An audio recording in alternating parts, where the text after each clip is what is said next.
Halo sobat semua, jumpa lagi dengan Denbagose Channel. Bagaimana kabar sobat semua? Sebelum kita mulai cerita ini, ayo silakan subscribe, like, komen, share dan nyalakan loncengnya untuk mendapatkan notifikasi terbaru ketika Mimin upload videonya. Bab 1386, Aku tidak menghindar. Berdebah kecil, jika kamu menang dariku, itu tidak sah. Jika kamu ingin aku mengakui kemenanganmu, kamu harus menggunakan kemampuanmu yang sebenarnya untuk mengalahkanku. Stephen Howe bersumpah, tatapannya sangat sombong, bahkan biarpun lengannya sudah dikendalikan oleh Thomas Keane dan tidak sanggup untuk bertarung lagi, dia masih menolak untuk mengaku kalah. Kata-kata Stephen Howe membuat Ernie Tang terpana dan dengan cepat berkata, "Thomas, jangan dengarkan dia hanya ingin menjebakmu." Bagaimanapun Ernie Tang sudah berusia 50-an. Tentu dia memiliki banyak pengalaman. Stephen Howe ini hanya ingin memprovokasi Thomas Keane, dengan alih-alih mengambil kesempatan. "Ya, Kak Thomas, kamu jangan dibodohi olehnya."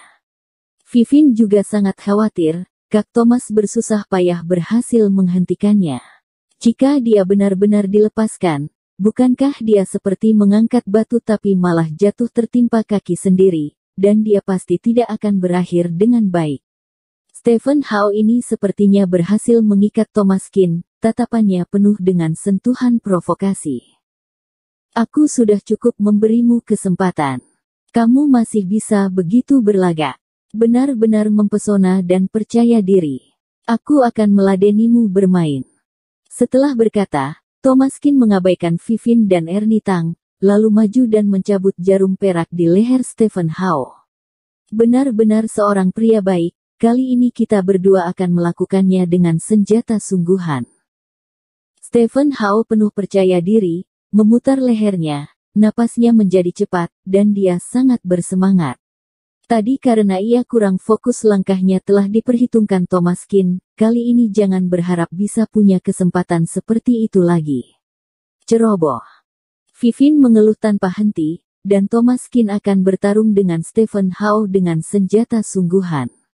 Menang atau kalah, Stephen Howe sudah memperhitungkannya. Thomas Keane tidak begitu antusias dengannya, jadi Stephen Howe bisa sangat percaya diri.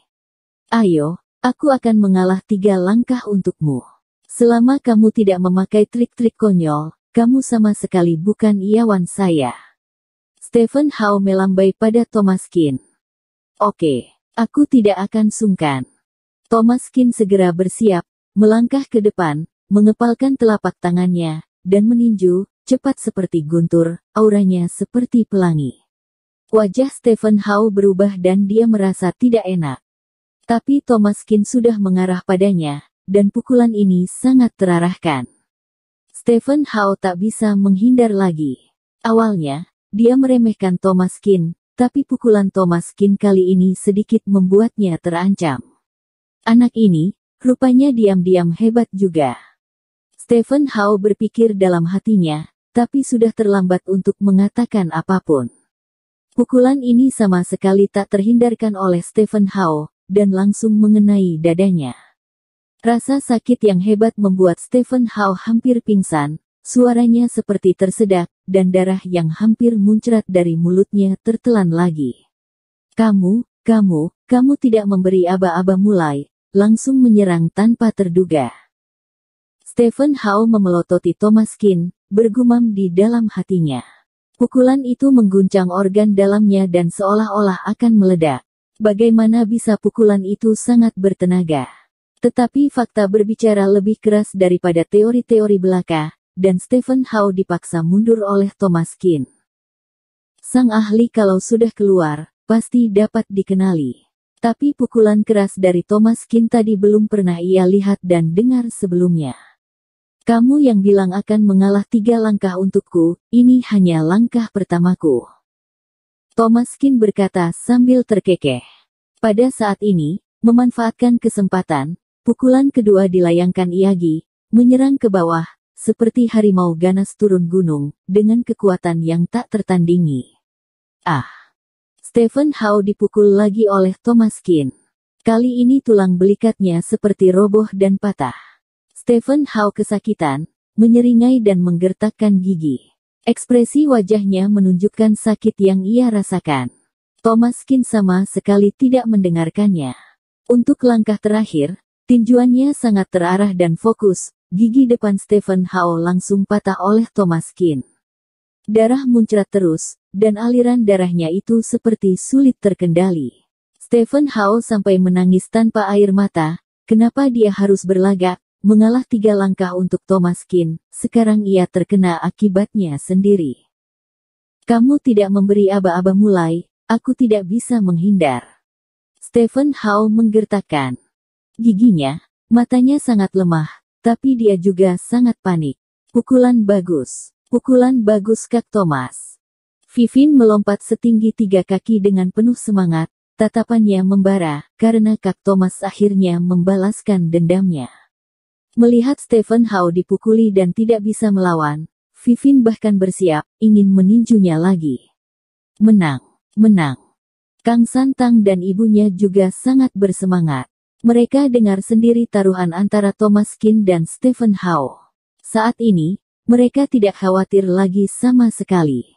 Kami tidak harus masuk penjara lagi, Air mata kegembiraan Ying Nasun lepas, putranya akhirnya tidak harus masuk penjara, dan suasana hatinya sangat bahagia.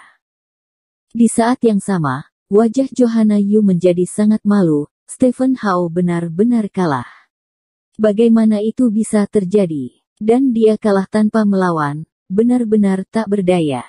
Tampak urat-urat bermunculan di wajah Stephen Howe, dan rasa sakit yang disebabkan oleh tulang belikat yang hancur membuatnya hampir pingsan. Sakitnya seperti tulang yang menusuk ke dagingnya.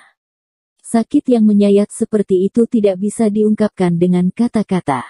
Berlutut dan bersujudlah 100 kali. Tidak bisa kurang 1 pun. Thomaskin berkata sambil tersenyum, melihat Stephen Howe yang kesakitan, tatapan pria ini sangat keras. Pertarungan hari ini tidak sah. Kamu menyerangku dan aku belum sempat menghindar. Saat lukaku membaik, ayo kita bertarung lagi. Stephen Howe berkata dengan suara yang dalam. Apakah kamu tidak tahu malu? Badan besar. Bukankah kamu mengatakan bahwa kamu akan berlutut dan bersujud jika kamu kalah?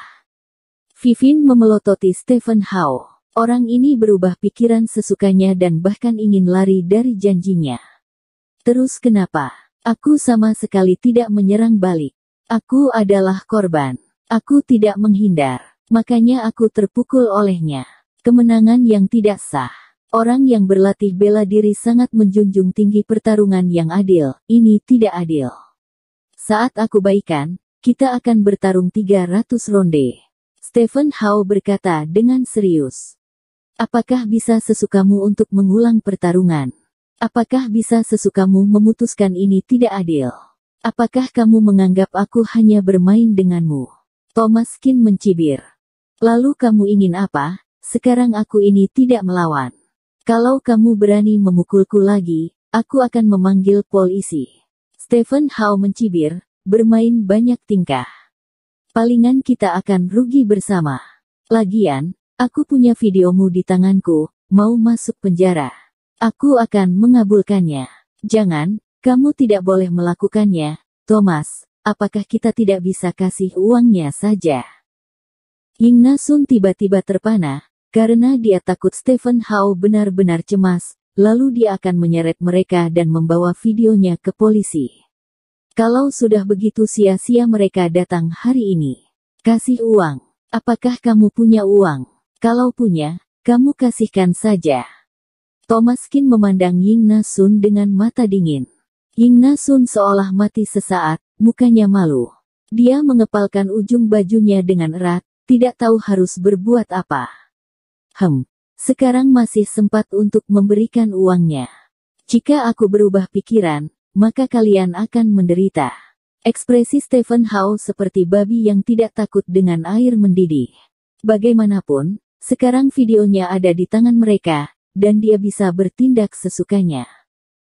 Thomaskin menamparkan mulut besar Stephen Howe, jejak telapak tangan memerah di wajahnya, bengkak dalam sekejap, dan tamparan Thomaskin menghancurkan 3 gigi Stephen Hao, dan kepalanya berdengung.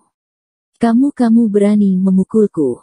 Apa salahnya memukulmu? Sampah sepertimu, berubah pikiran sesukamu, kenapa tidak cukup keras? Aku akan menamparmu lagi. Setelah itu, Thomaskin menamparkan Stephen Hao lagi, kedua pipinya bengkak. Hampir setengah dari gigi-gigi putihnya dihancurkan oleh Thomaskin dan mulutnya penuh darah. Johanna Yu menjadi pucat ketika dia melihat kejadian ini di samping, dan tangannya gemetar. Apa yang bisa dilakukan? Persetan dengan ibumu. Aku akan membunuhmu. Stephen Hao ingin menundukkan Thomaskin dan yang lainnya, tetapi dia tidak menyangka mereka sulit untuk kompromi. Mungkin satu-satunya cara adalah bertarung sampai mati, biarpun harus menderita. Stephen Hao menggertakkan giginya, mengayunkan tangannya, dan memukul Thomaskin. Thomaskin menendang dan langsung mematahkan iengannya. Bersambung. Terima kasih kepada kalian yang telah menonton video ini. Jangan lupa tekan tombol subscribe-nya dan nyalakan notifikasinya untuk mendapatkan video-video seru lainnya dari channel Denbagose.